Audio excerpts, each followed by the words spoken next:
আলোয় আলোয় ভরে যাবে যে মন। হে ঈশ্বর তুমি রক্ষা করো, আমরা তোমারই লয়েছি শরণ।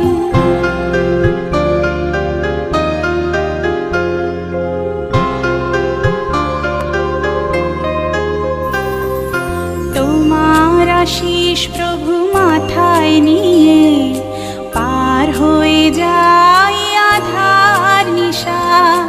চরণ চিহ্ন তব স্মরণ করে আমরা যে পাই পথের দিশা।